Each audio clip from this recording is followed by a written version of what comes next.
नोएडा के सेक्टर 29 स्थित ब्रह्मपुत्र अपार्टमेंट में बीते कई महीनों से पीने के पानी को लेकर गंभीर संकट बना हुआ है। सोसाइटी के लोग साफ पानी नहीं मिलने से बेहद परेशान हैं। गलती से नहाते समय मुंह में ना पानी चला जाए, यही डर लगा रहता है। पर हमको भी पानी नहीं मिल रहा। इतनी गंदी सप्लाई आती है, it's so full of mitti and insects. इसका ये मतलब तो नहीं है ना कि फिर हमें गंदा ही पानी मिलेगा। हम किसी गांव में की बात नहीं कर रहे हैं, हम नोएडा जैसे शहर की बात कर रहे हैं। कहने को तो ये सोसाइटी है जहां आराम से जीने के लिए लोग घर लेते हैं, लेकिन ब्रह्मपुत्र अपार्टमेंट का हाल सुनकर आप हैरत में पड़ जाएंगे। दरअसल सोसाइटी के नलों से काफी दिनों से गंदा पानी आ रहा है। पानी न केवल गंदा और बदबूदार है, बल्कि यहाँ रहने वाले लोगों ने कई बार उसमें जीवित कीड़े तक देखे हैं। सबसे कमाल की बात यह है कि सोसाइटी में बड़ी संख्या में सेना के पूर्व सैनिक और वरिष्ठ नागरिक रहते हैं, जिनके लिए सुरक्षित पानी जीवन की बुनियादी आवश्यकता है। स्थानीय निवासियों का आरोप है कि उन्होंने बार बार संबंधित अधिकारियों और विभागों से शिकायत की, लेकिन हर बार या तो समस्या से इनकार किया गया या फिर अस्थायी उपाय कर मामले को टाल दिया गया। टैंकर से पानी लाइन की अस्थायी फ्लशिंग जैसे उपाय किए गए, मगर मूल समस्या पाइपलाइन लीकेज का स्थायी समाधान नहीं हुआ। इंदौर हादसे के बाद में लगातार सवाल जो है वो देश के कई अलग अलग हिस्सों से उठाए जा रहे हैं। दरअसल में पानी की समस्या से लोगों को दो चार होना पड़ रहा है।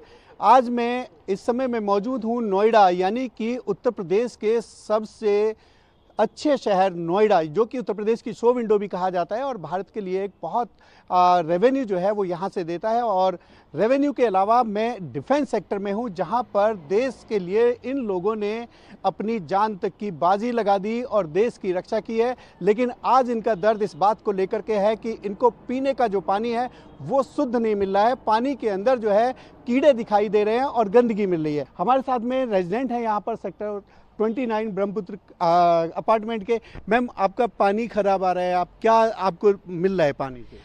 यहाँ पे हमारे को रहते 25 साल हो गए। शुरू से हमारा पानी तो साफ नहीं था, हमने तो उसे एक्सेप्ट ही कर लिया था। लेकिन कीड़े निकलना कि हमारे को अब पानी से ब्रश करते हुए भी डर लगता है। हमारे को अपने साथ रोज हमारे हर एक फैमिली मेंबर एक जग पानी का लेके जाता है ब्रश करने के लिए।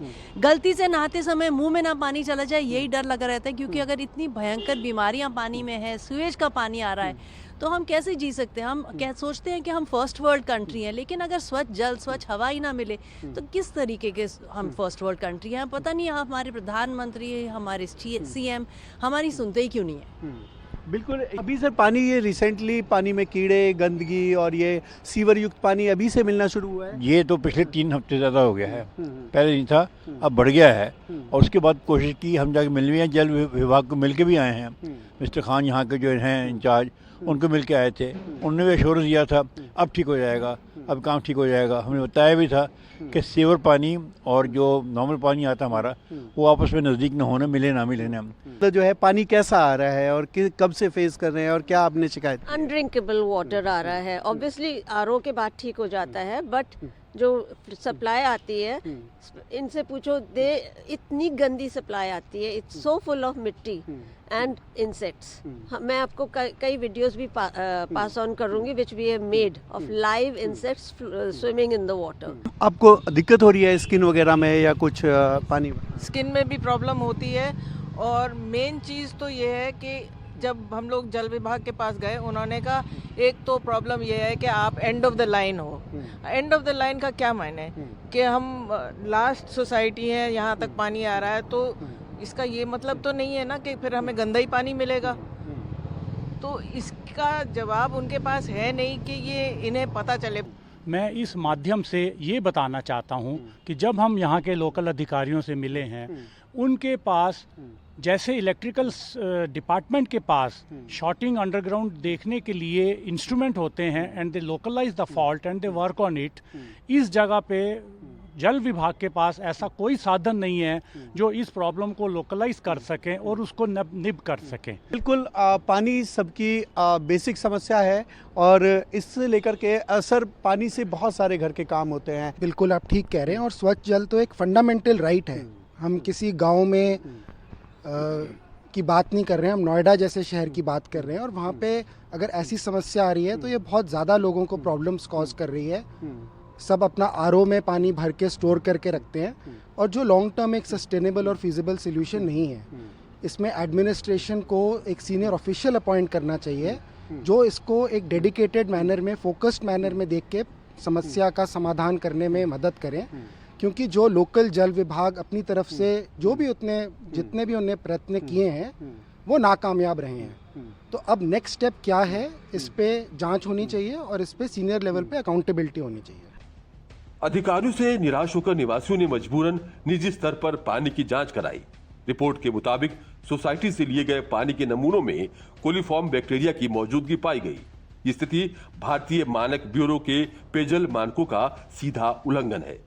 BIS मानकों के अनुसार पीने के पानी में कोलिफॉर्म बैक्टीरिया के लिए 0 टॉलरेंस अनिवार्य है।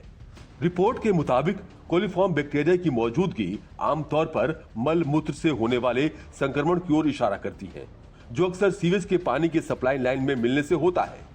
इससे डायरिया, टाइफाइड, हैजा जैसी बीमारियों का खतरा कई गुना बढ़ जाता है, खासतौर पर बच्चों और बुजुर्गों के लिए। सबसे बड़ा सवाल यह है कि जब महीनों से शिकायतें दर्ज हैं और अब प्रयोगशाला रिपोर्ट भी सामने आ चुकी है, तो स्थायी समाधान क्यों नहीं? क्या प्रशासन किसी बड़े हादसे का इंतजार कर रहा है? सेक्टर 29 ब्रह्मपुत्र अपार्टमेंट में दूषित पेयजल अब सिर्फ असुविधा नहीं, बल्कि एक स्वास्थ्य आपत्ति स्थिति बन चुका है। यदि प्रशासन ने शीघ्र और निर्णायक कदम नहीं उठाए तो इसके परिणाम गंभीर हो सकते हैं। नोएडा से मोहम्मद यूसुफ की रिपोर्ट, न्यूज़ 24।